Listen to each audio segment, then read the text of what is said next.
Santa could never have guessed that simply being accidentally stabbed by his dream girl would result in the unexpected awakening of a superpower, transforming into Santa Claus. Whenever his clothes are stained red, he instantly transforms into a muscular Santa Claus. Not only is his body enhanced to an epic level, but he also remains completely unscathed even by an explosion powerful enough to destroy everything. It turns out that in a future where the birth rate is plummeting uncontrollably, minors are not only considered national treasures but are also entirely confined within boarding schools. To better control the children, everything related to Christmas has even become a legend. Therefore, children who have never seen Santa naturally do not believe in such a silly name. But right on Christmas Day, December 25th, our protagonist Santa was suddenly attacked by his classmate Fuyumura. Moreover, every strike was aimed at a vital point. It didn't look like she was joking at all. Don't let the fact that Fuyumura is a girl fool you. She stands 1.8 meters tall. Consequently, our short and lightweight protagonist was absolutely no match for her. But fortunately, in the nick of time, other classmates suddenly returned to the classroom, finally giving Santa a chance to catch his breath. Yet, before he could even breathe a sigh of relief, Fuyumura leaned in close to his ear.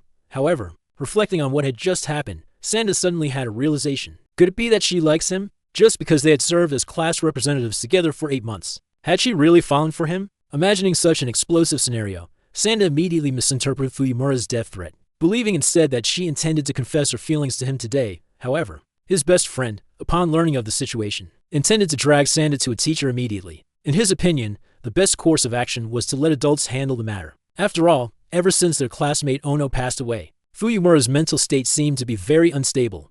But little did they know, their entire conversation had actually been overheard by Fuyumura, who was hiding nearby. During pay class, Santa and his best friend happened to discuss the legendary holiday known as Christmas. It turned out his friend not only knew that Christmas falls on December 25th just like today, but also knew that on this day, every child is supposed to receive gifts from a white-bearded old man named Santa Claus. But right at that moment, Santa suddenly noticed Fuyumura standing nearby. Consequently, after school, Santa intentionally stayed behind in the classroom. He had assumed that Fuyumura would seize the opportunity, while they were alone, to make a heartfelt confession. Unexpectedly, however, Fuyumura merely borrowed his eraser, muttering something unintelligible under her breath. It turned out that the reason for Fuyumura's bizarre behavior today was actually to play the role of a child, thereby fulfilling the basic conditions to lift the Santa Claus curse. The first condition was for snow to fall on December 25th, prompting the cursed individual to disregard their own safety to devote their full love to a child. Next, the cursed individual had to give that child the gift they desired. And finally, the most critical condition, the cursed individual must be dressed in red. Watching Fuyumura now, Santa felt a bit bewildered. He hoped Fuyumura would stop obsessing over Santa Claus. After all, it was just an unverified rumor. Although Santa initially thought Fuyumura was joking, he never expected that in the very next second, she would ruthlessly plunge the sharp knife in her hand straight into his heart. Watching Santa collapse to the ground, Fuyumura finally revealed her true motive. It turned out she had done all of this for her best friend. Ono. She felt that Ono was not actually dead, and that the school was merely covering up the truth of her disappearance. In a daze, Fuyumura's thoughts drifted back to this day last year. It was the first time she had spoken to Ono, and also the first time she had ever received a Christmas gift from her. Because of that, she and Ono had made a pact they would definitely spend Christmas together on this day. The following year, although Ono was no longer here, Fuyumura believed it was highly likely that someone within the school was holding her captive. But right at that moment, she suddenly realized that Santa actually seemed to be dying. Fuyumura panicked intensely. After all, she didn't truly want to kill Santa. She only wanted to transform him into Santa Claus and use his power to find Ono. But now, no matter how desperately Fuyumura called out to him, Santa remained completely unresponsive. In that moment, Fuyumura collapsed to the ground in utter despair. However, Santa was even more bewildered than she was. Strictly speaking, the Santa family curse was supposed to have been sealed away in his generation. How could Fuyumura have known about it and triggered his awakening in this current state? After all, she was just an outsider. How on earth did she know the specific conditions for his awakening so precisely? Unexpectedly, Fuyumura's gaze grew even more determined. She did not answer Santa's question directly, but firmly declared that only children who believe in Santa Claus can forge an unbreakable bond with him. Although Santa's mind was hazy at that moment, upon seeing the sincerity in Fuyumura's eyes, a powerful sense of responsibility surged within him. He felt that the only thing he wanted to do right now was to see a smile on the face of the child before him. Could this be the instinct of Santa Claus? And so, faced with Fuyumura's sincere plea, Santa not only agreed immediately, but also promised that he would definitely help her find the missing Ono. But before that, Santa suddenly realized he seemed to have contracted the legendary condition known as presbyopia. Even his voice had become hoarse. Could this be because he had turned into an old man? If there was no way to turn back, wouldn't his entire life be ruined? Just then, Santa habitually ate a gummy candy to calm his nerves. Unexpectedly, in the blink of an eye, he reverted to his original form. Time quickly flew to the next day. To test Santa's powers, Fuyumura presented Santa with a difficult challenge. She revealed that she had planted a bomb in the classroom set to detonate in 1 hour. If Santa couldn't find a solution, all 22 people in the class would be blown to pieces. Hearing this, Santa immediately shouted out about the bomb. However, the teacher thought he was merely causing a disturbance, and even his classmates broke into mocking laughter one after another. Realizing that this approach wasn't working, Santa decided to take a gamble. In the next second, he placed his hand on the red clothing behind him. In an instant, he appeared in the form of Santa Claus right in front of everyone and even took Fuyumura hostage. Although everyone evacuated the classroom under his threat, it seemed that no one had discovered his true identity. At the same time, Fuyumura lifted her shirt to reveal that she had actually strapped the bomb to her own body. Witnessing this scene, Santa was dumbfounded. He never imagined that Fuyumura was actually serious. Was she truly prepared to gamble with the lives of over 20 classmates? Hearing this, Fuyumura didn't answer, but instead asked Santa how he had managed to discover the bomb in the first place. It turned out that Santa had realized she was wearing the bomb from the very beginning. The essay topic for the day was the thing I want, yet she was the only student in the entire class who hadn't written a single word. Coupled with the fact that she was clearly anxious about Ono, he had immediately deduced the location of the bomb, and Santa's prediction was spot on. Since her mind was filled with memories of being with Ono, Fuyumura found herself completely unable to write down what she truly wanted. Understanding this, Santa became even more determined to help her. However, unexpectedly, just as he was about to leave, Santa suddenly heard the bomb's countdown. In the very next second, the bomb detonated. But fortunately, in the nick of time, Santa successfully utilized his Santa Claus powers to protect Fuyumura. This old principal took a slash right to the bridge of his nose. Yet not a single drop of blood was spilled. His face looked remarkably youthful, while his limbs were as wrinkled as an old auntie's. It turns out that to cling to his fleeting youth, this 91-year-old man injects himself daily with such high doses of fillers and collagen that he nearly kills himself. The moment he spots a single wrinkle, he immediately cuts into his flesh to fix it. All of this serves a single purpose. He wants to possess a benevolent face to secure a higher status. In this bizarre society, to achieve his goal of establishing a comprehensively excellent school, he demands that all students be flawless. Anyone who commits an error is immediately thrown into a secret dungeon for re-education. Meanwhile, our protagonist Santa is feeling utterly bewildered. The Santa Claus bloodline he awakened has somehow evolved into a destructive weapon, shaped like a ski blade. Beyond this overpowering strength, he also realized that the operating system in his head is glitching severely. He looks at his peers and finds every one of them strangely adorable. Even his voice and mannerisms have become exactly like those of an old man, constantly worrying about his grandchildren. This indicates that the power of Santa Claus is gradually taking over Santa's soul. However, the catch in this surreal world is that all minors are considered national treasures. According to records, there are only about 50,000 children under the age of 15, accounting for roughly 1/1000th of the population. Consequently, in this specialized environment designed to supervise the youth, adults must use honorifics when addressing children, acting as subserviently as commoners speaking to a CEO. In fact, even if a child accidentally sends an adult to the afterlife, they are absolved of all criminal liability. Indeed, having such a get-out-of-jail-free card makes doing anything easy. To ask Santa for help in finding her best friend, and also to apologize for the trouble she caused previously. The tough girl Fuyumura showed up at the boys' dormitory bright and early. She was carrying a gigantic box of gummy candy, Santa's absolute favorite treat. This incident caused a huge commotion in our protagonist's cramped room. The single guys immediately grilled Santa about his ambiguous relationship with Fuyumura, casting glances filled with a terrifying mix of jealousy and resentment. Santa had to make up an excuse that it was a business matter to quickly slip away from the prying crowd. The group then gathered at the cafeteria. In this academy, teachers are required to proactively and politely greet the students. While the menu consisted of delicacies, the quality had been steadily declining, giving the students endless things to complain about. It makes sense, though. The country is becoming increasingly impoverished because there is hardly any young workforce left. Influenced by the persona of Santa Claus, Santa watched the other kids discussing national affairs and, feeling strangely mature, intended to chime in with a speech. However, a bald friend, unable to stand Santa's wise guy attitude, snapped at him. He yelled for the demon to reveal its true form and return the goofy, girl-less Santa from before. Hearing his friend mention that Fuyumura had visited him dressed rather sexily, Santa realized his mind had been completely assimilated by Santa Claus. Even the girl he used to like had transformed into nothing more than a cute little girl in his eyes. Speechless at his own condition, Santa headed back to the dormitory. Just then, his roommate Amaya approached him and declared that he knew his entire dark secret. Before Santa could even react, he was taste zapped and fainted. Waking up in a messy room, Santa immediately realized he was tied tightly to a chair. Not only had he transformed into the old Santa Claus, but Fuyumura was also beside him, sharing the same fate. It turned out both were trapped in Amaya's crazy scheme. That guy had spied on Santa's transformation and set this whole thing up. Although shocked to learn that the legendary Santa Claus was real,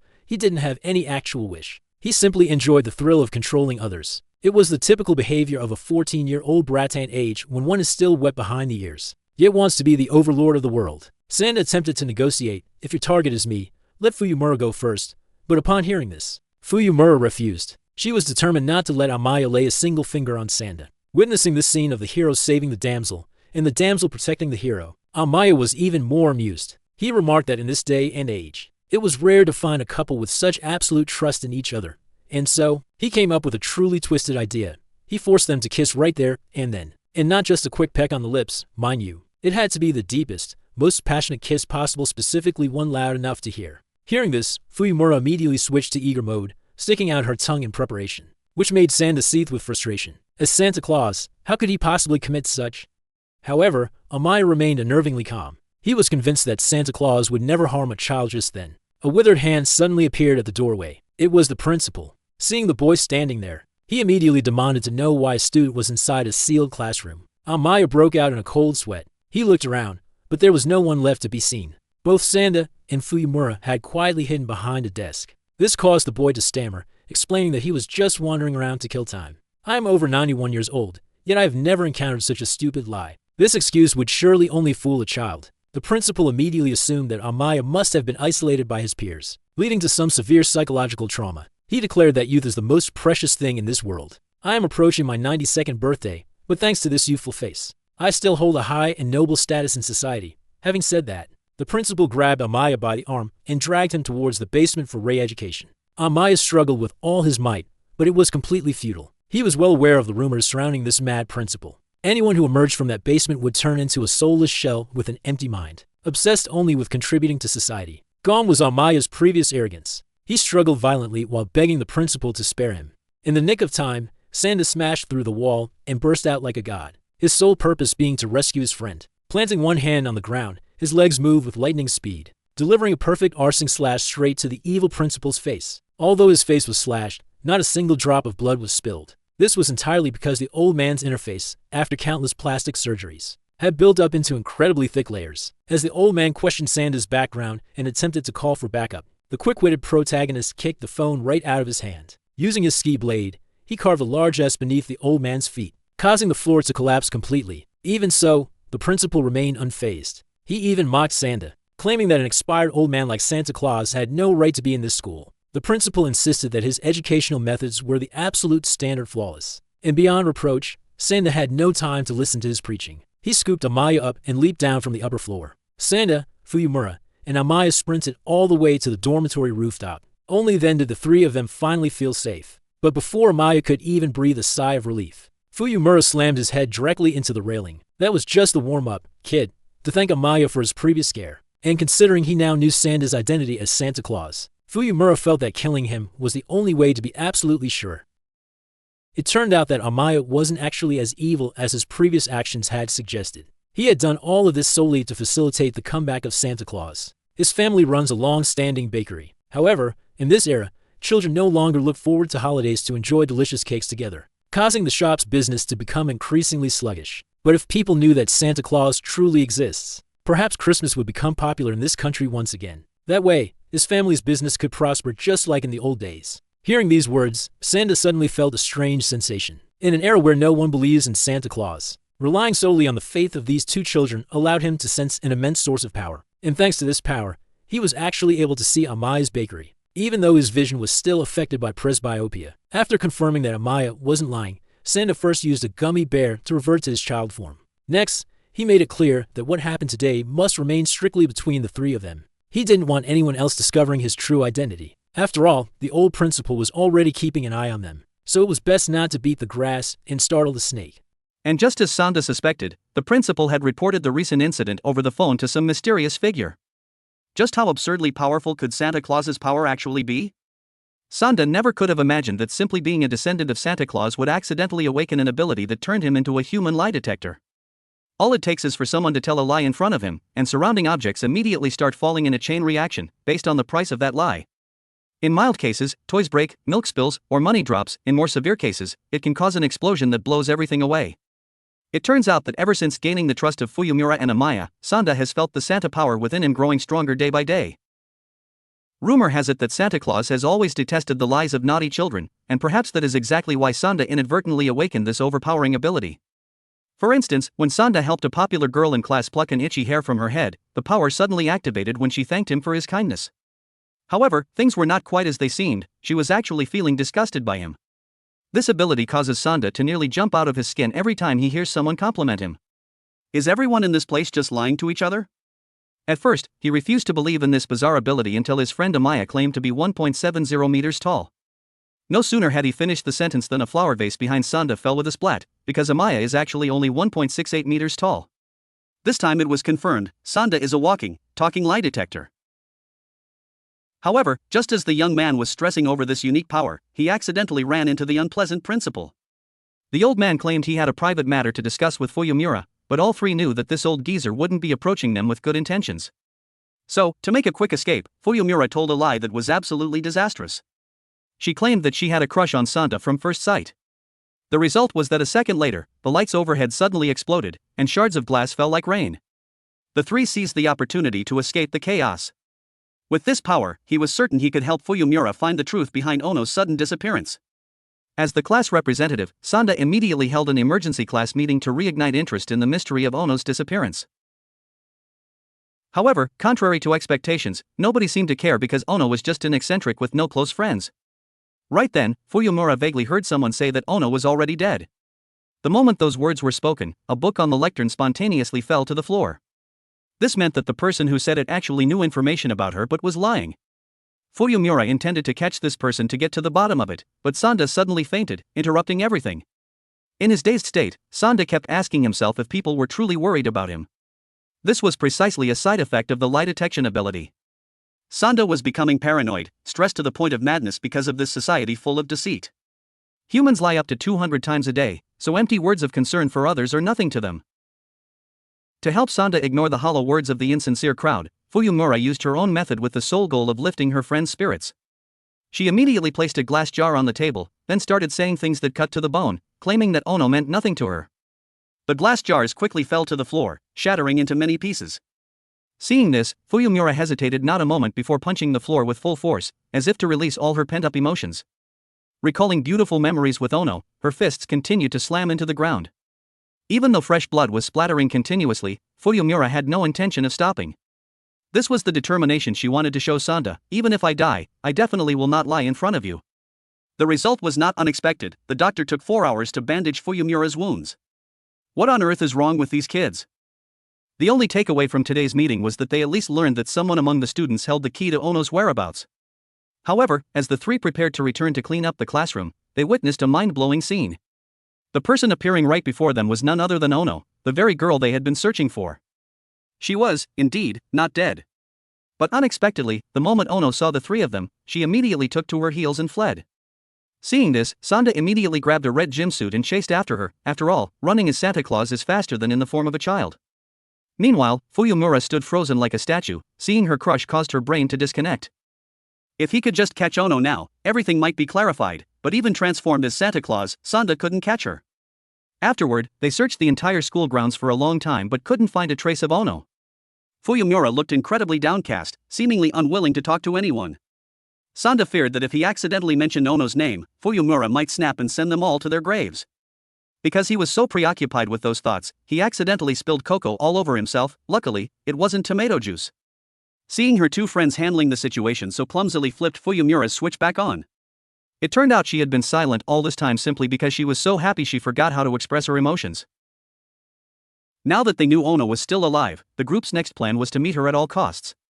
However, none of them expected that exactly 2 days later, the principal would suddenly organize a funeral for Ono right at the school. Not only that, he required all students to wear red ceremonial clothes, gather at the gymnasium, and even played remixed Buddhist chants to party hard. Could the principal's goal be to lure Santa Claus's descendant out into the open? Sanda realized something was fishy and wanted to find an excuse to slip away. After all, wearing red would definitely expose his identity. According to Sanda's sixth sense, this scene didn't look like a funeral but rather like a celebration of something. Clearly, they had seen Ono just the other day. Why would this old man hold a funeral for a living person? Fuyumura was so furious she planned to suicide bomb the whole gymnasium. Being a minor, she wasn't afraid of being held criminally responsible if she accidentally sent a few people to the altar. Sanda hurriedly pulled her to a secluded corner to discuss the plan. At the same time, the principal had privately called the Red Special Forces to execute a task. Indeed, his goal was to catch the Santa Claus loitering around the school like a thorn in his side. According to him, Ono dying and Santa appearing were linked, so he was certain the white-haired guy would be present today. However, the captain of the Red Special Forces, Ayaguieta, did not think so. If it were that easy to lure Santa Claus out, they wouldn't have had to work so hard all this time. Ayaguieta had been hunting Santa Claus for 20 years, now he just wanted to reclaim his lost youth. While Ayaguieta was bored in killing time with childhood games, he accidentally ran into Sanda. At this moment, wanting Fuyumura to cool down, Sanda told her that he remembered her smile from that day perfectly.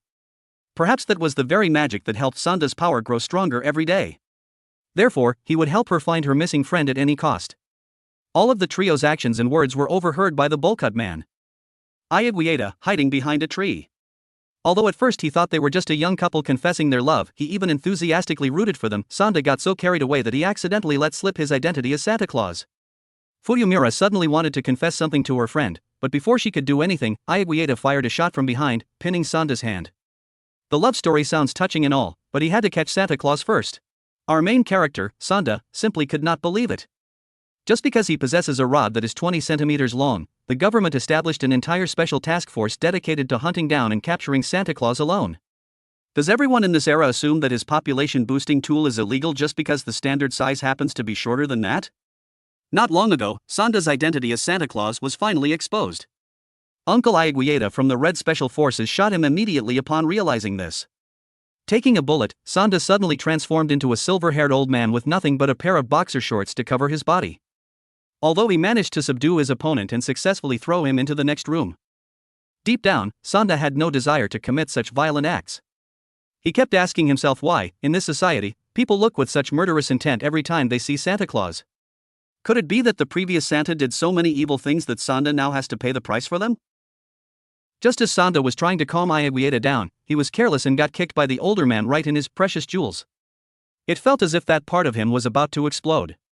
The critical pain suddenly triggered a rather unpleasant memory for Sanda.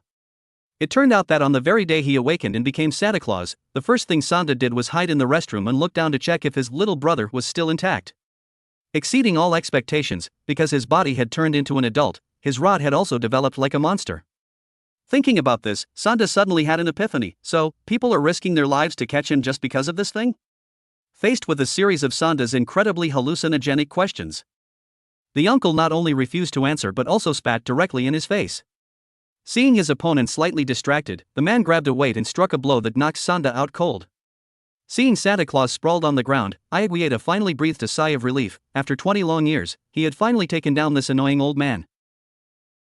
However, to let Sanda die with clarity, the man revealed all the information he knew. It turns out the world today doesn't need Santa Claus anymore, simply because his existence brings too much hope to children. Adults don't like this, they just want children to live without any faith and slowly rot away in this corrupt reality. One must realize that this is a country where children are severely scarce. Because there are so few left, the kids are forced to comply with an arranged education and arranged marriages, living a life that has been predetermined for a long time. They don't need children with independent wills who don't know how to obey. The appearance of Santa Claus influences the carefully managed children, causing society to become increasingly chaotic. Just as Ayaguieta was gloating, Sanda suddenly stood up, laughing as he took off the only pair of underwear remaining on his body. In that moment, Sanda finally faced the power of a Santa Claus. At first, he thought he was playing the villain and decided to just give up and let the old man do whatever he wanted. But upon learning the truth, he thought he didn't need to run and hide anymore. The current Sanda was much more confident. He was determined to use Santa Claus's power to save the children trapped in this heartless country. But why did he have to take his pants off? The uncle regretted that he had just slipped up and revealed all that unnecessary information. If he had just left quietly, he wouldn't be working overtime like this. A great battle between the two men immediately broke out. Fuyumura and Amaya, watching from a distance, wanted to run over and help, but when they saw Sanda completely naked, they ignored him, thinking their friend had turned into a pervert. Just then, Sanda flexed his glutes and kicked Ayaguieta all the way out into the street. His muscular body and giant little brother were clearly revealed, making Fuyumura feel that this scene was somewhat familiar. It seems that once, while reading a book with Ono, she had seen a statue with a physique just like his. Since this world forbids minors from learning about adults, Ono had to sneak some banned books into her room. Through the images inside, they saw the anatomy of an adult man for the first time. Fuyumura previously thought it was all made up, but now, witnessing Sanda's body with her own eyes, she finally realized that boys' bodies really are identical to the statue the book had depicted. Facing the overpowering regenerative ability of Santa Claus, Ayaguieta knew he couldn't win, so he ran for his life. Right at this moment, the singing of students suddenly rang out from nearby. Ono's funeral had begun, which meant Sanda had missed the plan to stop it. Coupled with his absence from the funeral, the principal would certainly suspect that he was Santa Claus. Furthermore, this troublesome uncle had seen Sanda's face before he transformed. He had to resolve this quickly at all costs and immediately return to the funeral before it ended. Elsewhere, the principal had started his speech at Ono's funeral. While commemorating the deceased, he instructed everyone that they were not allowed to pray there. They worship no gods, but Sanda believed that adults should at least let children decide for themselves whether to believe in gods or not. The battle between Santa Claus and Captain Ayaguieta was happening right overhead. The two engaged in some intense trash-talking before Sanda threw a punch that pierced the roof. His naked body fell through, shattering the solemn atmosphere. The image of an old man with a gigantic monster was deeply imprinted on the minds of the innocent students. Since he was already there, Sanda clasped his hands and bowed to Ono's portrait. Isn't that what a deity does? The students buzzed with gossip about the muscular man right in front of them, which made the principal boil with rage. But in this situation, he couldn't do anything other than force a bright smile. Because there were too many witnesses at the scene, the Red Special Forces could not conveniently take action. In the chaos, Fuyumura threw out a homemade bomb, which immediately exploded. Santa Claus used the thick smoke to successfully slip away. After that day, students all over the school rumored that the old man they saw at the funeral was a supreme god. Like a newly risen idol, the image of him exposing himself immediately became a hot topic. Everyone couldn't stop discussing it and coming up with crazy theories. It didn't stop there, the kids even cast statues and made teddy bears that sold better than snacks. For just 700 yen, anyone could own a stuffed animal in the shape of the god. The boys kept imitating his ridiculous landing pose, and the girls wanted to write letters to ask about him, even drawing Sanda all over the blackboards. Because he became famous too quickly, Sanda couldn't handle the pressure and fell into a state of crisis. He looked sadly at the board, wanting to erase all the messages the fans had written for him. Fuyumura suddenly appeared and offered to help Sanda do it. "Shorty, move aside and let the 1.8-meter tall person handle this." Right then, Sanda finally felt at ease. Only when he was near his crush could he return to being a normal 14-year-old boy. Realizing Sanda had endured a lot of pressure for her sake, Fuyumura suddenly bent down, hugged him tightly, and whispered in his ear. She just wanted to thank him because Sanda had helped her ruin that funeral. But who would have guessed that while talking, Fuyumura would suddenly pull out a red shirt? The result was that the next second, Sanda turned into the muscle-bound Santa Claus. It turns out Fuyumura has a crush on Santa Claus because, in her eyes, he is the perfect embodiment of the beautiful desires she wants to associate with adults, a symbol of warmth worthy of everyone's trust. At the same time, when Sanda transformed into Santa, he suddenly felt something very strange. His crush clearly likes him, but why doesn't he want this to happen? When the main character regained his composure, he immediately pushed Fuyumura away, laughing awkwardly while intentionally emphasizing his identity as Santa Claus. In the hallway, the hot girl Sanda had helped was chatting with her friends. They were discussing the god who appeared at Ono's funeral. The girl opposite immediately praised the old man's body as yummy, comparing it to the damn fiancé this society was forcing her to marry. The next morning, Captain Ayaguieta was loudly slurping his noodles when he caught wind of the news that a Category 12 typhoon was about to make landfall. While his three friends were discussing recent events, Ayaguieta started spouting some rather delusional nonsense about Santa Claus having a crush on a bad girl at the school. The guy sitting across from him immediately spoke up after hearing this. "You really should cut back on reading those trashy romance novels. Why on earth would such a kind old man want to stick his thing in and out of a minor? That makes absolutely no sense." However, since Santa Claus appeared to be immortal, this was the only conspiracy theory Ayaguieta could come up with to defeat him. Meanwhile, the news hunter next to him was feeling quite desperate. If they didn't dig up any news about Santa Claus, the whole group would definitely be fired at the next meeting. Finding a job these days wasn't easy, yet his fans kept joking around all day long. However, Ayaguieta was not fazed at all. He was confident because he was the only one in the group who knew Santa Claus's true identity. But since this information was his ticket to a promotion, he wasn't foolish enough to reveal it to these amateurs. Ayaguieta silently made a plan. He wanted to ambush the target alone to finally end the mission that had consumed decades of his life. In the boys' dorm room, the foolish Sanda was staring at the seductive chest of his chubby roommate. This forced Amaya to step in and explain, telling him that it was just a joke to help them all relax. Sanda wasn't gay, but he decided he'd better lose some weight before things got worse. In reality, what was happening to young Sanda was a fear that Santa Claus was suddenly developing lecherous desires, because every time he felt his heart flutter for Fuyumura, Santa Claus's instinct made him feel disgusted with himself. Amaya said he couldn't understand why, out of all the girls, his friend magically found that flat-chested, dull-faced girl cute. But for the main character, it was merely Santa Claus's instinct to protect children. And when Amaya teased him to see what he would say to his future wife, the young man shook like a leaf. He claimed he had completely forgotten about that annoying stalker woman for the past few days. A few minutes passed, and guess who appeared on the air? It was exactly the girl who had appeared in the previous episode discussing the god at the funeral with her friends. Her name is Nico. This crazy girl broke the broom the moment she saw Sanda, wanting to refuse cleaning duty. Sorry. Since we don't have tools, we'll just have to skip cleaning duty today. Her incredibly arrogant attitude made Sanda despise her every time they met. But ironically, she was this young man's future wife. Because the government of this country was becoming increasingly rotten, the higher-ups forced children to marry and bear children with people they didn't love at all. And so, our poor boy had to endure that girl's humiliation. She stuck chewed gum on his forehead and joked that this was enough to pay off a 500 yen debt. The boy, blushing with anger, rushed over to announce that he could not marry someone like her, but unluckily, the sound of the rain was too loud, so she didn't hear a word he was saying. She even thought she should go for a walk around the area. All that appeared in Sanda's mind was the fear of playing house with a child. Santa Claus is not allowed to get married like normal people.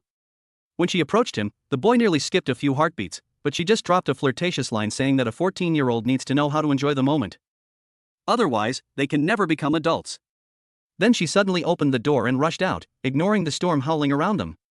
While she tried to scream the name Katskan, the boy, Sanda, said she was the only one who called him that. Because the two were betrothed, the government forced them to address each other by their real names. Nico kept screaming, telling him to come immediately. Santa Claus's instinct surged, making Santa feel pity for a child alone in a dangerous place. The young man's intention was to go there and call off this ridiculous engagement once and for all. But the girl suddenly rushed out and hugged him tightly.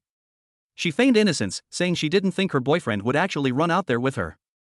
People rumored that this storm was created by the god, but she didn't believe in things like gods or mythical creatures. Reality was something far more wonderful than those fairy tales. Furthermore, she had a future husband who looked like this love-struck fool. Sanda froze completely at everything that was happening because he had bravely run out with her. So now this brat had started looking at him with different eyes. She was certain they would be happy for the rest of their lives. Young Sanda thought that doing so would make Santa Claus go mad with guilt. The next day, Sanda felt regret for not rejecting his fiancée as he had planned. Even though she threw scraps of paper with drawings of poop at his head, the young man suddenly felt happy, but he still asked himself if he was truly a 14-year-old child. Just as he was despairing, thinking he couldn't return to being a normal boy, his future wife appeared again. That moment was wonderful, but was this joy just fleeting? On the podium, the homeroom teacher was introducing the class to their new PE teacher. As soon as they saw his face, Sanda and his accomplices shook like leaves. It turned out to be Captain Ayaguieta from the Red Special Forces whom they had encountered before.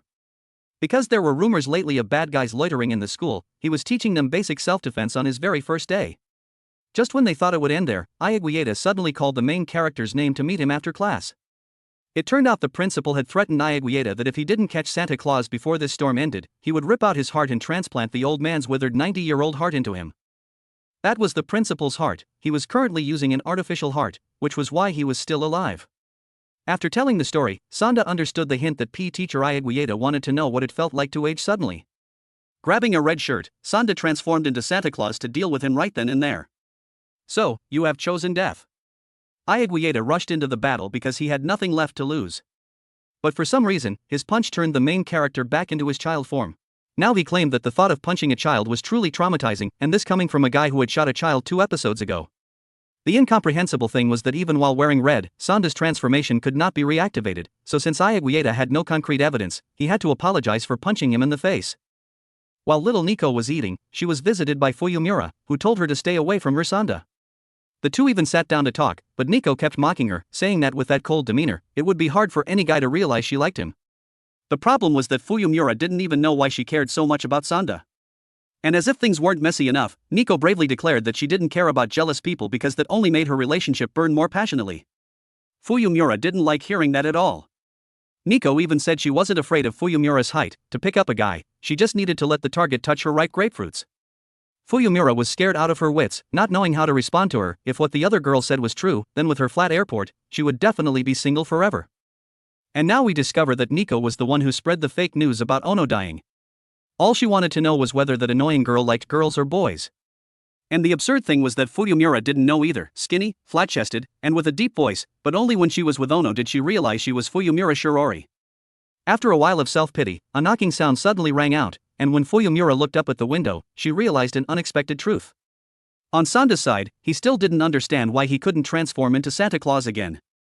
Ayaguieta told him that he might be a kind old man, but his mind and body were just those of a 14-year-old child. Sadly, the boy was afraid he didn't have the ability to become a true Santa Claus. The situation was so tense that even the person who needed to catch Santa Claus, like Ayaguieta, was thinking about helping him. And the person appearing in front of Fuyumura was the friend everyone thought was dead, Ono. She hugged her tightly, saying she would never let go again. Ono knew that Fuyumura Then things started getting weird. Ono couldn't control her emotions and hurriedly jumped up to kiss her friend repeatedly. What on earth is going on in this anime? The author must have snorted 3 lines while writing this series. She started rambling about shady things regarding wanting to take over Fuyumura's body. After an emotional French kiss, Ono came up with the brilliant idea of stabbing her lover. Just as Fuyumura told her to calm down, the mischievous girl had dark thoughts. It was because she loved the way Fuyumura looked like a child who didn't care about anything. It was just that since sleeping accelerates the physical and mental growth of children, the government forced them to stay awake all night staring at the ceiling. And that was why Ono didn't want her friend to sleep and grow up too fast. But then one strange day, she said she loved her friend, and that thing happened. Fuyumura helped her feel pleasure, but thank goodness, it was just a dream. The saddest part is that her body is developing too fast. She is aging bit by bit, just as the principal said. And that is why he forces students to stay up all night to avoid maturing and being banished to the basement. The only thing she thinks about is escaping this crazy school. Now Fuyumura understood everything. She remembered when Santa Claus said getting old wasn't so bad. Just as she said that growing up wasn't a problem, the principal appeared right behind them. These two are truly doomed now, folks. The 92-year-old principal, simply because he wanted to hack his physique and cling to his youth, underwent full-body plastic surgery and became a cyborg. In other words, almost his entire body is artificial. Even if someone lands a finishing move on his vitals, he treats it like a mosquito-biting stainless steel, completely unfazed.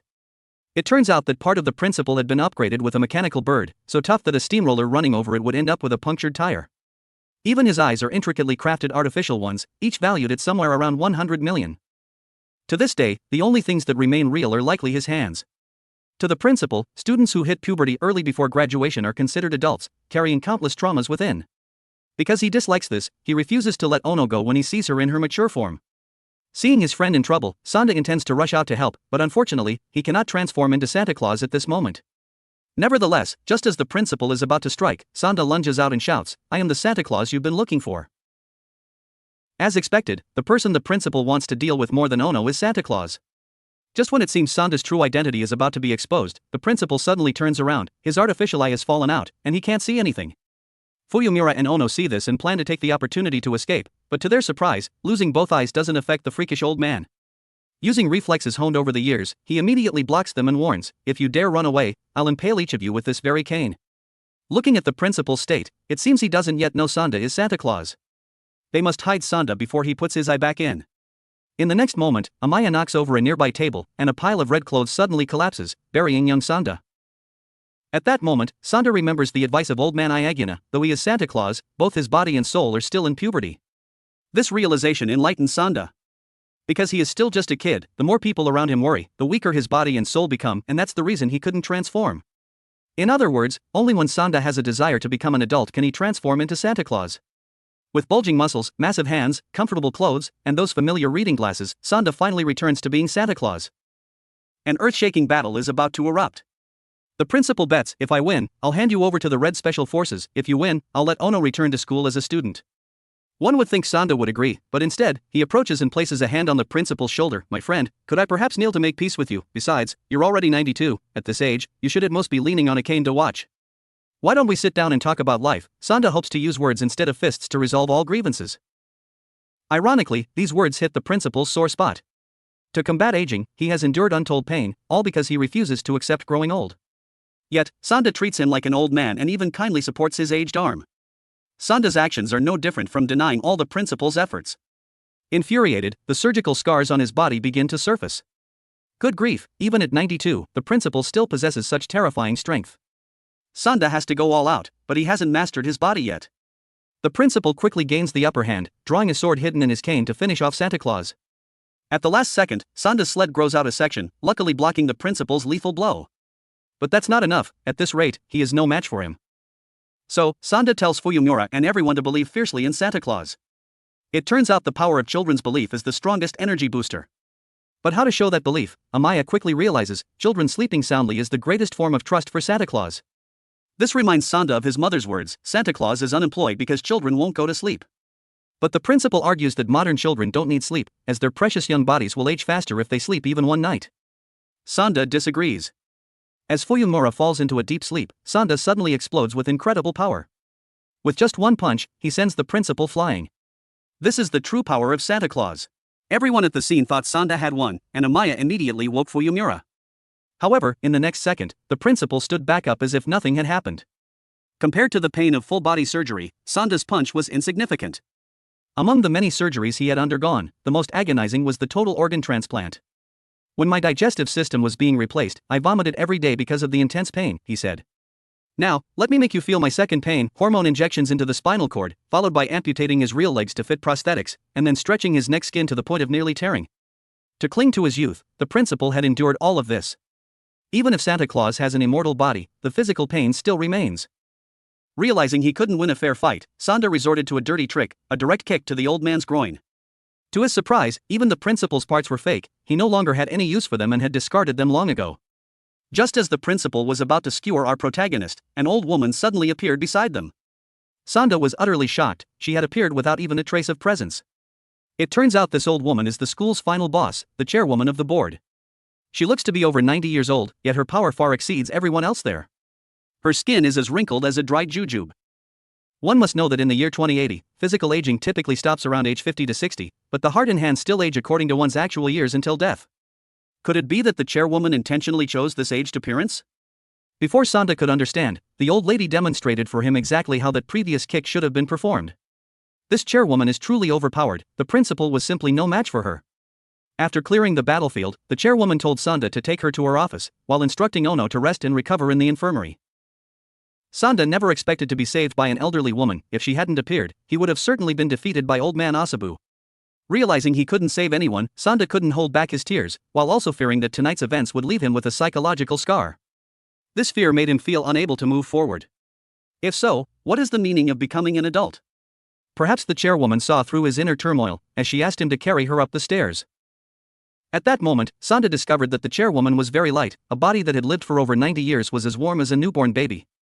Sanda felt a sense of peace mixed with confusion. Seeing that Sanda was carrying her even slower than she could climb herself, she jumped down. Sanda wanted to hear her talk more, not understanding why he was so drawn to her. Despite her small body, her words were full of truth. In Sanda's eyes, the chairwoman now seemed like a wonderful child. Afterward, Sanda knelt down and told the chairwoman that he wanted to become stronger. Otherwise, he would forever suffer defeat at the hands of the principal. He didn't want to be a Santa Claus who couldn't even save a single child. Sanda wanted the chairwoman to teach him how to fight. The fact that you could provoke the principal to that extent is already impressive. I no longer have the strength to do so, she said. Then, she asked the protagonist if he wanted to change the school. If he agreed, he would join her in carrying out this plan. After that day's events, another person learned Sanda's secret as Santa Claus, Ono. Fuyumura even revealed to Ono that Sanda only needs to wear red clothes to transform. Furthermore, simply eating a gummy bear would turn him back into a 14-year-old boy. Initially, one might think Ono would keep the secret, but once Sanda appeared, it became clear she was not a simple person. Watching Sanda and Fuyumura leave with very intimate gestures, Ono, who has a crush on Fuyumura, watched them with a very meaningful and implicit gaze. Class 210 is an exceptionally special class. The students here are all children who have previously murdered adults. However, the most chilling part is that their leader is this cute little girl. She is incredibly skilled at hiding her true nature deep within. When Santa Claus asked what gift she wanted, she calmly replied, "What I like most at the moment is an old man's thumb like yours, because among the 10 human fingers, losing the thumb is the most inconvenient." Not only that, she even demanded that Santa cut it off right in front of her. Despite knowing her psyche was warped, Sanda still couldn't believe an adorable-looking girl could be so perverse. On a beautiful day, Sanda's class was assigned to clean up after a storm. The mischievous Nico accidentally bumped into a girl. Fortunately, Sanda was quick-eyed and caught a flower pot before it fell, otherwise, his wife would have had to pay for the damage. Seeing the girl carrying so many things, the kind-hearted Sanda proactively offered to help. Sanda and Nico then followed her to a basement room, where he never expected to find another classroom. The girl introduced it as Class 210. Hearing this, Sanda was stunned. He remembered clearly that there were only 5 Year 2 classes in this school, so where did Class 210 come from? She explained that this was a class for children who had skewered adults to death, though in reality, only a few had actually done it, herself included. As soon as she finished speaking, a student slammed the door shut, surrounding them, and Sanda immediately broke into a cold sweat. Why hadn't he realized it sooner? She had intentionally left the plants in the storm to wither, and the desks were turned away from the podium. This classroom was clearly problematic at a glance. He had to flee before they attacked him. The juvenile protection laws were truly wonderful. If a minor accidentally kills someone, as long as the victim is an adult, it isn't considered a crime. On the contrary, children like them can freely enjoy this era. Nico spoke while pulling Sanda away, but the main door was locked. She had to ask them to open it. At this moment, the girl's true nature was revealed. She introduced herself as Fumi. Having heard that Sanda's class had a very interesting student, her class had been frantically searching for him. She expressed that they just wanted to talk to him. Indeed, the person they were referring to was Santa Claus. This statement made Sanda's heart skip a beat, but fortunately, his fiancée Nico intervened just in time, flatly denying it and calling it a baseless rumor. Nico's fake sincerity completely dispelled Fumi's suspicions. Fumi decided to let them go, laughing and talking as if nothing had happened. Once outside, Nico revealed her true cowardly nature. It turned out she had been scared to death earlier. Regarding that, Nico admitted she didn't know how to fight, and if anything happened, she would just have to surrender. After all, the opponents were murderers, and the most terrifying part was that their leader was such a cute girl. Women are truly skilled at hiding their true selves. While the two were bickering, Nico noticed the cat keychain on her bag was missing and remembered it might have fallen in Class 210. Hearing this, Sanda volunteered to retrieve it. Holding his red tracksuit, Sanda stood before the door of the venomous snakes. Though a bit fearful, he couldn't forget the chairwoman's words: to become strong, he must bravely face the dark side of this school. Perhaps the place she mentioned was this semi-basement room. Fear made him hesitate for a moment. While Sanda was lingering, Fumi suddenly opened the door. When she saw an adult, her gaze immediately changed. However, upon realizing the person before her was Santa Claus, her expression shifted once again. Within seconds, her facial expressions changed so rapidly that it would be a waste if she didn't go to Hollywood. Fumi didn't expect her prayers to be answered. She and the group had always wanted to meet Santa Claus. She offered Sanda tea, explaining that since everyone, including teachers, was afraid of being killed by them, no one dared to step foot into this class. Consequently, the students of Class 210 felt very lonely. They wanted to meet Santa to ask for a gift. Sanda guessed as much and asked what they wanted. But before that, Fumi demanded that Santa drink up the green tea spilled on the floor. In an instant, these kids had put him in a tight spot. Meanwhile, unable to find Sanda, Fuyumura and Amaya asked Nico if she knew where their friend was. Upon learning that Sanda had gone to the murderer's classroom, Fuyumura immediately took urgent action. In the next moment, Fuyumura took off her shoes. Even though she knew it violated school rules, the situation was too urgent for her to care. She leaped into the air and landed impressively. Back with Sanda, Fumi asked if he knew why the school uniform came with boots. These boots are stiff and hard to take off, but in reality, they are the chains imprisoning the students. Good students don't mind them much. To adults, they are just obedient children, so taking off shoes in school is a violation that most people don't even realize. We are actually all imprisoned here. Everyone enjoys their school life happily. But us, those who resist adults, are expelled and even locked in this semi-basement room. Hearing this, Sanda grew more curious, asking what he could do to help them. However, Fumi didn't answer and simply sat down to unlace her shoes. She heard that Santa Claus leaves gifts in children's socks or shoes, so she hoped he could leave a gift in hers. But what Sanda didn't expect was that what Fumi wanted was his thumb. She pulled out a kitchen knife, telling Sanda to cut it off right there. Having met countless weirdos, Sanda had never seen anyone this twisted. Fumi was toying with an adult, viewing Santa's thumb as nothing more than a toy. A child's request to Santa is like a blade stabbing into the chest. It is a stimulant, the ultimate weapon of children. Combined with the fact that he couldn't fulfill their wishes himself, Sanda felt incredibly guilty, and this weight made his heart even heavier. Faced with a child's undeniable request, Sanda almost cut off his own thumb, but fortunately, Fuyumura arrived just in time to rescue him. Anyone who dares to bully Santa will have to go through me. Sanda transforming into Santa Claus to deal with the murderous children is the highlight of Volume 7. Next are some additional details. The captain of the Red Special Forces, in order to save his life, flattered the principal endlessly, praising him for looking young with skin smoother than a baby's. Little did he know, these words acted like a stimulant for the principal.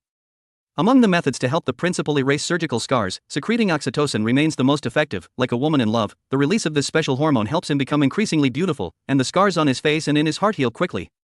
This setting is truly surreal. It's hard to understand how the author came up with such a plot.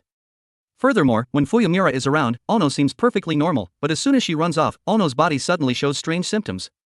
What secret is Ono hiding? Let's wait for the next part. If Santa Claus were to fall in love with a child, his life would be over, yet our protagonist doesn't care about that at all. In fact, he's even excited to lock lips with the fiancée the government arranged for him. With the plot becoming this intense, how can our main character's little heart resist?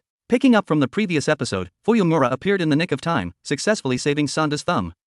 To explain to the killers why she brought a bomb to the classroom, she simply claimed she was there to enforce the school's grooming policy.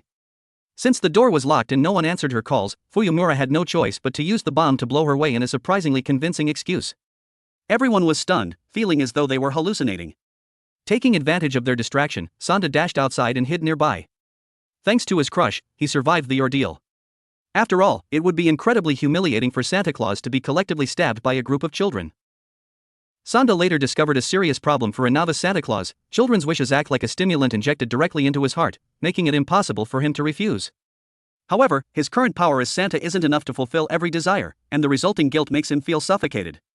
Forget about defeating Asabu, Sanda felt he wasn't even worthy of being Santa Claus. He realized he must learn to face these wishes seriously to truly grow up. Meanwhile, Nico noticed her beloved husband looking dazed all day and asked him to hand her a nearby dustpan.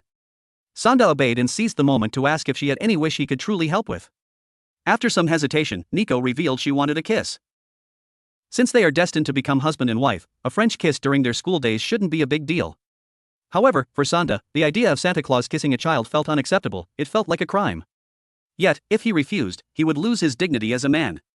Having never even held a girl's hand in 14 years, just hugging Nico made Sanda so overwhelmed that he had a massive nosebleed, staining his shirt.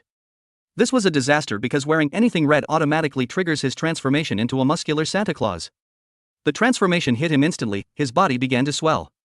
As Nico was about to open her eyes, Sanda hurriedly stripped off his shirt to return to his original form. He successfully hid his identity, but in doing so, he ruined Nico's big moment. Despite the ruined romantic atmosphere, Nico still wanted their youth to be marked by a proper kiss. If the male lead coldly rejected this wish, he would struggle to mature, whether as Santa or a normal boy. Honestly, the request was incredibly stimulating. If he could overcome it, his heart would surely grow stronger. However, a new problem arose. Having never kissed anyone, Sanda started overthinking. Had he brushed his teeth? How do you even kiss? Does his breath smell like shrimp paste? After agonizing over it, he got cold feet, faked a stomachache, and fled the scene. On his way to the restroom, Sanda was suddenly ambushed and choked by Ayagita, a member of the Red Suit Special Forces. At first glance, it seemed like Ayagita wanted to capture him, but he actually came to offer a warning. It turned out Ayagita had witnessed the entire failed tongue-swapping scene, so he seriously cautioned Sanda, a Santa Claus who loves a child pays a heavy price. Both the body and soul cannot endure the crushing weight of guilt. This explained why Sanda felt like killing himself every time he felt a spark for a girl.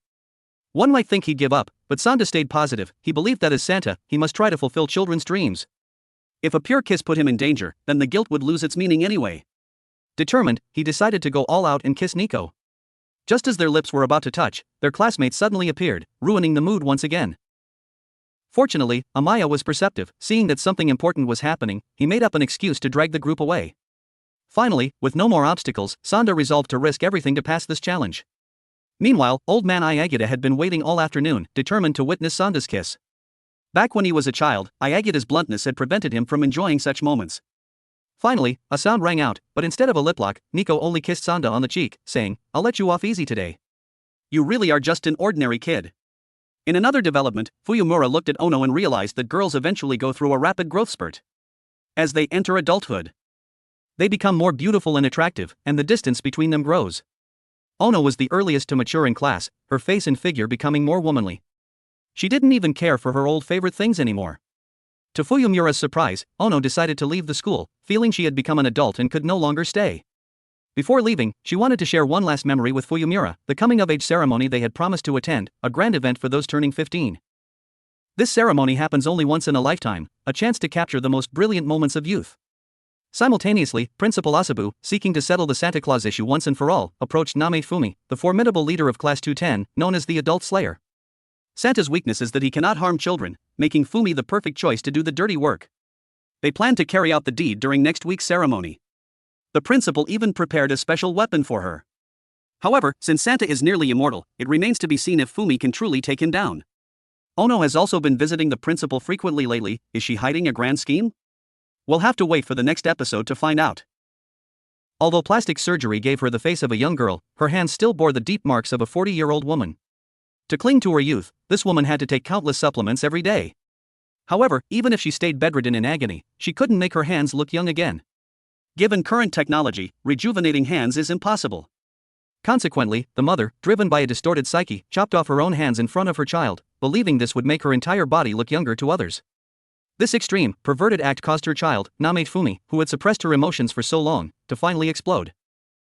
The girl swung her knife, hacking her own mother to death. The woman died in sheer terror. From that moment, Fumi developed a deep hatred for adults. The principal exploited this, turning Fumi into his trump card against Santa Claus. Fortunately, the chairwoman of the board discovered the plan. Today, she intended to teach Sanda how to strike a child without hesitation. He needed to speed up his progress immediately, otherwise, Santa would be the one to perish at the upcoming ceremony. The chairwoman informed Sanda of Fumi's assassination plot and told him to brace himself, stating that an inability to endure pain was proof he lacked the resolve to be Santa Claus. The chairwoman further warned him, if you hesitate for even a second because the opponent is a child, they will kill you instantly, and the law cannot intervene. Therefore, Sanda must strike first. She then ordered him to use all his strength to defeat her, or he wouldn't be going home. Sanda was shocked to see a vision of the chairwoman's younger self. But now was not the time for such thoughts. He only wanted to become a powerful Santa. He initially thought that hitting the chairwoman wouldn't help him reach his goal. He wanted to be a perfect man who hurts no one and keeps his hands clean. But this was clearly impossible. At that moment, Sanda had an epiphany. It seemed the chairwoman had foreseen everything. His broken finger had lost all sensation. If he couldn't feel the wrinkles on her face, then their mutual pain might as well not exist. Thus, Sanda resolved to act like an adult and punched her right in the face. It turns out there is actually another version of Santa Claus known as Dark Santa. Sanda had only heard stories about this form from his mother, but this was the first time he witnessed it with his own eyes. It looked remarkably like a Venom version of Spider-Man. Sanda was extremely worried about what might happen if he encountered children while in this darkened state. As he was deep in thought, Fumi from Class 210 happened to pass by. Despite it being a casual conversation, the pressure radiating from her made it hard for Sanda to breathe. No matter how hard he trained, he still felt a primal fear whenever he faced her. Fumi preferred hanging out in dark, damp, and deserted places, and without realizing it, Sanda began to follow her. At that moment, the chairwoman's instructions echoed in his mind. If he wanted to strike, now was the perfect opportunity, as Dark Santa would certainly not show mercy, even to a child. Since his opponent was a murderous child, he felt this naughty girl deserved to be punished. However, just as Sanda was about to reveal his true form, Fumi suddenly grabbed his hand. She found a pile of dry leaves and told Sanda to lie down with her, close his eyes, and sense them carefully. She asked if he felt anything special, explaining that the coarse texture of the leaves reminded her of her mother's hands. Fumi then shared her family's tragic story. To cling to her youth, her mother had seemingly gone insane, surgically altering every part of her body. Fumi inherited her mother's beautiful eyes so that the woman would always be reminded of her own youthful smile. As a daughter, Fumi felt she had to smile whenever they met, eventually becoming an expert at putting on a fake smile. Her father and brother eventually fled the home out of fear, leaving the family held together only by her smile and her mother's hands. Seeing her mother consume more and more medication, Fumi tried everything to stop her. Unfortunately, it was too late. Her mother had already severed her own hands. If her smile and her mother's hands were both gone, Fumi saw no meaning in returning to that home. Thus, Fumi killed her mother with her own hands. To her, her mother's face at the moment of death looked blissful, and to this day, Fumi has never once regretted her actions. In this country, if growing old is so miserable, then perhaps it is better to help people escape early to ease the burden of life. Ever since Fumi developed this mindset toward adults, she somehow became a 10th grade student specializing in assassinations. Fumi confessed that she desperately wanted to touch her mother's hand one last time. The moment she said this, Sanda transformed into Santa Claus and took her hand. His body had acted before his brain could even process it. Sanda had dared to reveal his true form to a child who intended to kill him, and he did so in an incredibly intimate way. Surprisingly, Fumi seemed to truly enjoy the sensation. She held Sanda's hand tightly until he finally pulled away. At that moment, Sanda was utterly confused about what she really wanted. Was she pretending not to recognize him? Regardless, he decided to revert to his normal self before deciding his next move. Before leaving, Fumi turned to Sanda and said, "Let's meet again at the coming-of-age ceremony." She gave a pure, innocent smile and walked away, leaving him staring in bewilderment. This girl didn't seem to harbor any malice. Given his kind nature, Sanda suddenly thought she was just a pitiful child who was labeled a psychopath simply because she wanted to help others. He felt he shouldn't kill her and must learn to endure in order to resolve the situation peacefully. The scene shifts to a training session where Sanda asks his friend Amaya to shoot him to practice his endurance. Even so, Amaya was only a 14-year-old boy and felt hesitant about firing a gun at another person. Consequently, Sanda invited old man Ayagita to act as his coach. With the uncle's help, Amaya successfully fired the first shot, hitting Sanda. Although Santa Claus possesses an immortal body, he still feels pain just like an ordinary person. To grow stronger, Sanda risked his life as a human target to endure all this agony. By the end of a long night, they had exhausted enough ammunition to wipe out half the school. It's unclear if this training was actually good for Sanda, but Amaya had become a master marksman, hitting every target, while his mental state was on the verge of a total breakdown. Most of the wounds Sanda sustained as Santa would heal when he reverted to his boy form, with fatal injuries leaving only tiny, unnoticeable scars. Amaya felt resentful. "You're fine, but what about the emotional scars I have to carry?" Sanda tried to explain, but Amaya didn't care. Their friendship wavered once again because Sanda was only thinking of his own goals. Meanwhile, Fuyumura was helping Ono paint her nails. Ono, who harbored secret feelings for Fuyumura, finally couldn't take the tension and asked directly if Fuyumura liked Sanda. This made Fuyumura angry. She felt that since Ono matured, she had become distant, only talking about romance, which bored Fuyumura. Fuyumura questioned whether becoming an adult meant only caring about such filthy things. Sensing her friend's instability, Ono remarked that Fuyumura had probably made many new friends during the time she was away. "That's a good thing, I don't mean to blame you, but..." Before she could finish, Fuyumura exploded in rage. To her, whether they were adults, children, male, or female, it was all just an annoying nuisance. She stormed out of the infirmary and ran straight to Sanda, disheveled and desperate, begging him to help her find the old Ono. Back in the restroom, Ono's health was deteriorating due to the side effects of puberty. However, the principal unexpectedly appeared behind her, claiming he had something to discuss. The protagonist Sanda could never have dreamed that his precious first kiss would be stolen on the very day of his 15th anniversary, and the culprit was none other than his troublesome fiancée, Nico. There is an absolute rule: Santa Claus is strictly forbidden from falling in love or having inappropriate relationships with children. If he catches feelings even slightly, he will immediately log out of the server without a chance to say a final word. In a classroom, we see Ayagita telling the kids a sad memory from when he was 15. On his coming-of-age day, a girl approached to confess her love. The sunset was poetic, but for some reason, Ayagita burst into laughter, causing the girl to run away in embarrassment, thinking he was insane. He wanted to warn the kids about a mistake he made: never confess your love during today's ceremony, or a curse will bring you a lifetime of bad luck. Sanda's reaction was, what the hell, he couldn't care less about such nonsense.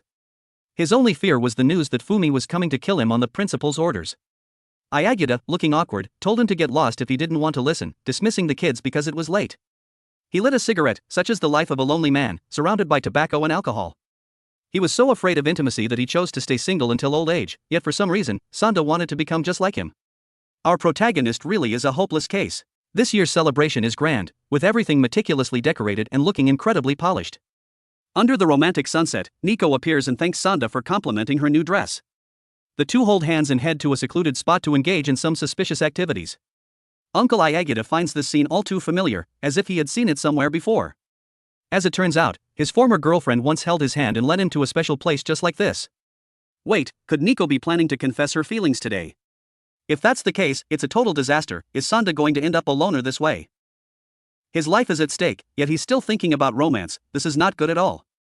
If Fumi gets here, Santa's love life will be ruined, so Ayagita must find a way to stop it before it destroys this moment.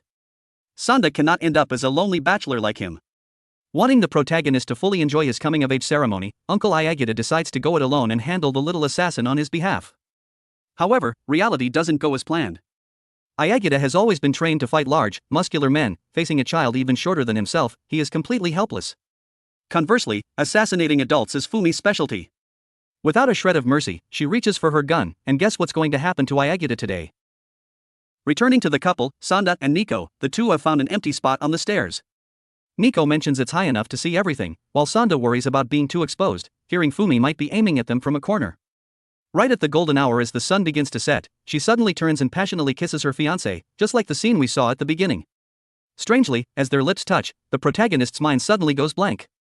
His heart doesn't throb to the point of clinical death. On the contrary, Sanda feels incredibly comfortable, as if he's soaring to the ninth heaven.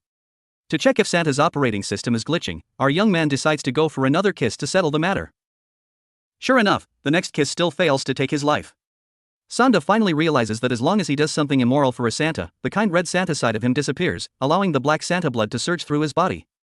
Now, he truly understands the words of the chairwoman: wanting to be a clean and righteous adult in this world is nothing but a fantasy. Everyone has a good side and a bad side, and even a deity like Santa Claus is no exception. For the sake of justice, he is willing to do anything as long as it solves the problem. Seeing the protagonist pinning her down and kissing her to the point of breathlessness, Nico loses her temper and gives him a resentful punch. Just then, the sound of a gunshot startles them both. Sensing trouble nearby, Sanda borrows his future wife's scarf and dashes away at lightning speed. Through that fateful kiss, Sanda has realized a new truth about Santa Claus: Black Santa is a zealot who uses any means to satisfy his desires and will do whatever it takes to protect people in moments like these. He needs to become a dangerous individual, regardless of right or wrong. As for Ayagita, after the battle, he is riddled with holes like a torn rag. At the critical moment, Santa suddenly appears and takes a bullet for his teacher. This new form surprises Ayagita. Could this be the Black Santa the kid mentioned before? Is this some kind of pay-to-win skin? Sanda remains indifferent, advising his teacher to step back and let him solo this difficult brat. However, Fumi shows no sense of fair play. She immediately calls in a whole gang of 10th graders to mob him. Fumi is convinced that Santa wouldn't dare hit children, but she is dead wrong. Sanda's Black Santa charges into combat with an extremely bizarre style. He tightly embraces the children, enduring every knife strike, and in less than 2 minutes, every single one of them has fallen fast asleep. Truly, the most fearsome power in this world is the love adults have for children. While the minions are sound asleep, their leader, Fumi, is still standing. To punish the one who opened fire with the intent to kill his friend, Sanda decides not to let her rest easily. At that moment, Amaya suddenly appears, and it seems the boy is about to get caught up in Sanda's Sant-related troubles. The scene shifts to the young couple, Ono and Fuyumura, who are walking together for the coming-of-age anniversary. As the big moment approaches, Ono is eager to confess to her crush at sunset, but the loud gunshots make Fuyumura fearful. Ono knows all too well that her friend still has the heart of a child and likely knows nothing of romance, so she loses hope in this relationship. Fuyumura is beautiful, but perhaps her heart is no longer hers alone. Realizing her crush is worried about someone else instead of her, Ono tells her to go if she has business to attend to. Fuyumura seizes the opportunity and runs off immediately. Ono's body aches at the sight, perhaps a side effect of her second puberty. Back with the protagonist, Fumi is still firing wildly as if she has an infinite ammo hack. Santa doesn't want to let everyone down, but because of the rule that Santa is not allowed to harm children, he just stands there as a human shield until the little assassin is exhausted. However, with this many guns, Santa could tank hits until tomorrow without them running out. Hearing the commotion, students begin to gather to watch the spectacle. Fuyumura is on her way, while poor Ono can only watch the sunset alone with a look of deep disappointment. Whether it's blood or simply a red uniform jacket, touching anything red immediately transforms Sanda into a muscular Santa. Conversely, if he eats a few of his favorite gummies, he returns to his normal 15-year-old body. Not wanting to be seen as an adult bullying a child, Sanda decides to use his child form to face Fumi, a top-tier assassin specialized in tormenting the elderly on equal terms. However, the price for this is astronomical. Imagine transforming from a 15-year-old boy into a man in his 60s. It means forcing the body to undergo 50 years of aging in just a few short seconds. Bones, blood vessels, and muscles are crushed and then continuously restructured. Doing this just once is excruciating, yet Sanda repeats it over and over again. Even as his body contorts to the point of barely looking human, he refuses to stop. To him, in today's battle, Santa Claus must emerge victorious at all costs.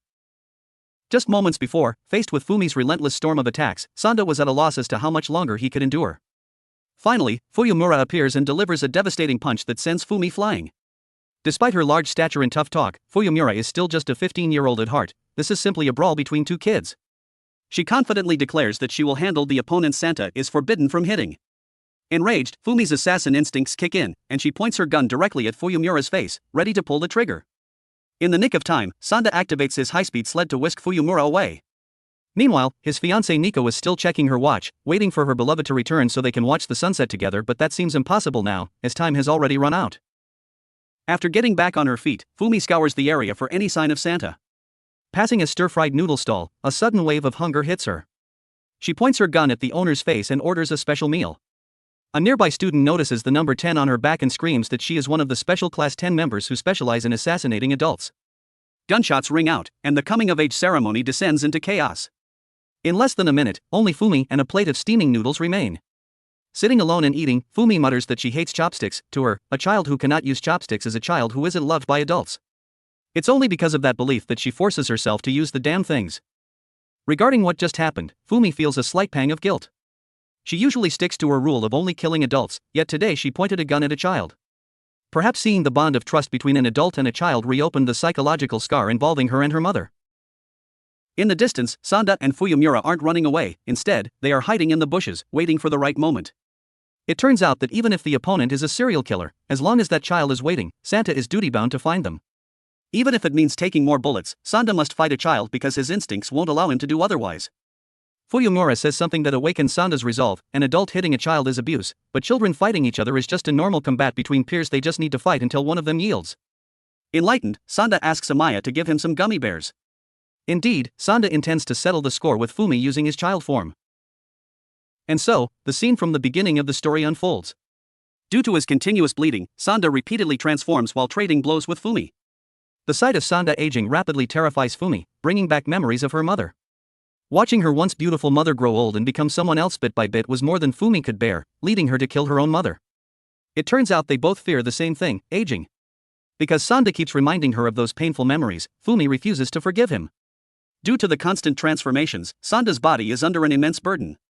Seeing him lying motionless on the ground, it looks as though Fumi has won this round.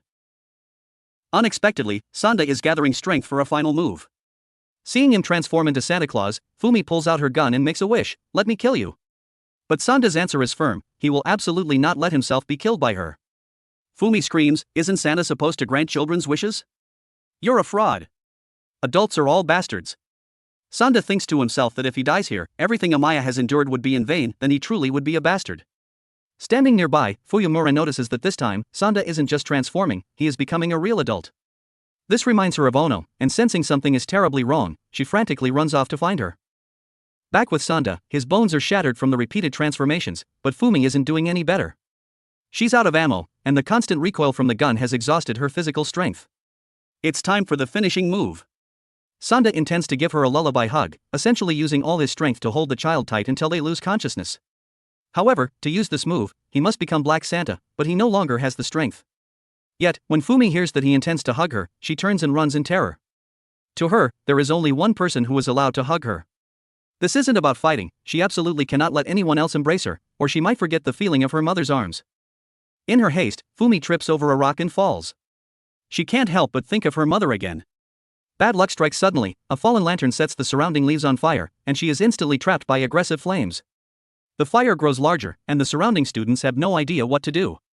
Just as it seems Fumi will be burned alive, Sanda's silhouette emerges from the fire. He carries Fumi out of the sea of flames, and both are unharmed. However, at that exact moment, the principal suddenly appears. It seems this was all his orchestration. A major battle is about to break out. This is the content for Chapter 11. Here are a few additional details. The juvenile festival is held in the evening because the sky before nightfall is exceptionally beautiful due to the sunset. These few dozen minutes of sunset are compared to the age of 15, the most beautiful time of a person's life. Meanwhile, the secret about Ono is finally revealed. Currently, her body is being tormented by growing pains. This condition usually flares up at night. Her continuous growth causes her body to literally scream because she has broken her limits, completing a second puberty in a single night. In other words, Ono is at death's door. The pain gets more intense every night, and her body can no longer endure it. She may die before dawn. Though Ono is mentally prepared, she didn't expect it to happen today, on the day of the festival. Whether Fuyumura can be by Ono's side in her final moments and walk with her through the end of her life remains to be seen. Let us carry this anxiety forward and continue to follow the story. Amidst the swaying void, Sanda was stunned to realize a shocking truth: the snowboard beneath his feet was not merely a weapon. It was catching the wind, becoming one with the sky, and allowing him to soar freely like a god. He thought that with this superior ability, he would easily crush the ancient principle. However, the reality was far from ideal. As the saying goes, the older the ginger, the spicier it gets. The monster of an old man was also a superman of sorts, fiercely fighting back rather than being an easy target. To cling to his youth, the principal had gone on a frenzy of plastic surgery, reconstructing his entire body except for his hands. From head to toe, he was a completely artificial product. Even more terrifying, he was a cunning man who enjoyed exploiting innocent children to achieve his evil goals. This made Sanda tremble with rage. An earth-shaking battle was about to erupt between Santa Claus and the cruel final boss, Asabu. But Sanda did not expect that the old man's strength today would be directly proportional to his level of perversion.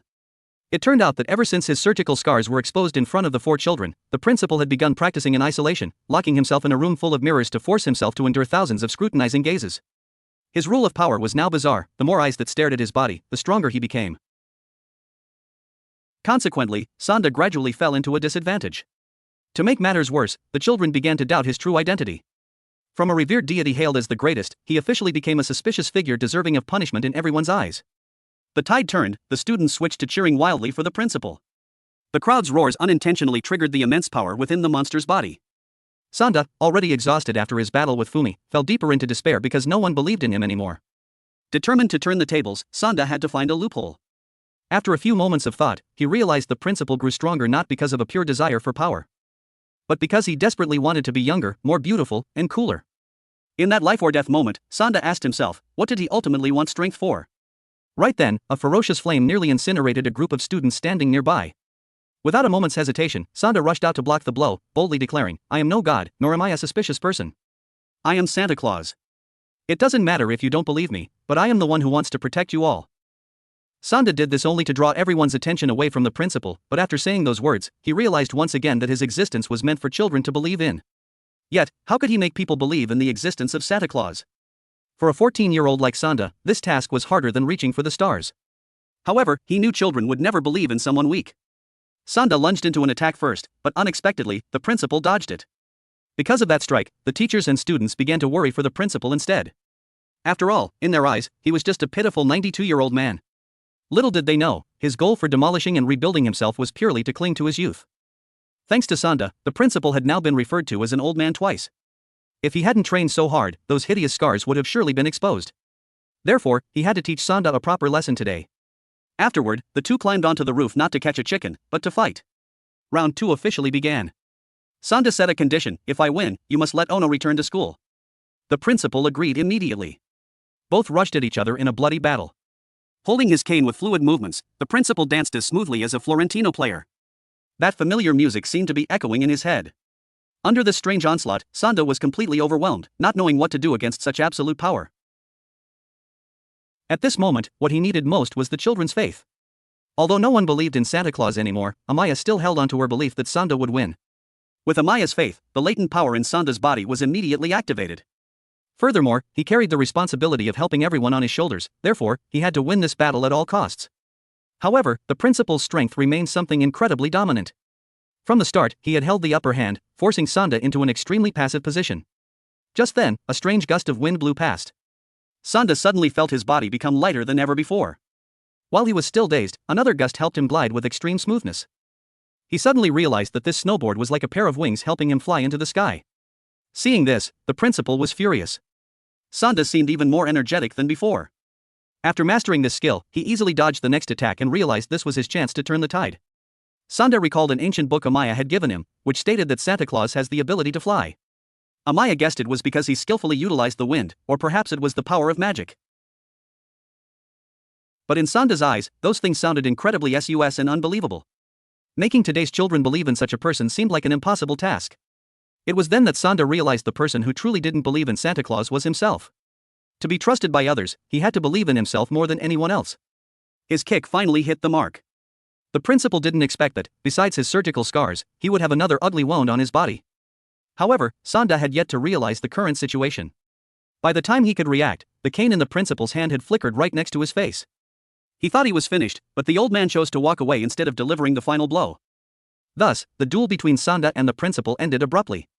The battle, though intense, stopped only because the principal had to go on a business trip the next day. Meanwhile, Fuyumura finally found Ono, but he didn't look well. It was as if he had transformed from an adult back into a child in just one day. Due to everything that had happened, the Adolescent Festival was no longer a place for wild partying. The organizers decided to extend the event until late at night. Seeing that Fuyumura was okay, Sanda breathed a sigh of relief. And so, the real Adolescent Festival began. Sanda and his fiancée, Nico, went off on their date, while Fuyumura invited Ono for a private walk. Fuyumura decided to act like an adult this time and express her feelings to her crush in a special way. According to Fuyumura, they became friends because their personalities were opposites. Ono was drawn to her because his first impression of her was that she was very cold. However, there were many times Ono hated himself because he was the complete opposite of Fuyumura. In this world, there is probably number 14-year-old who truly likes themselves. That's why adolescent love is so vague yet so sparkling.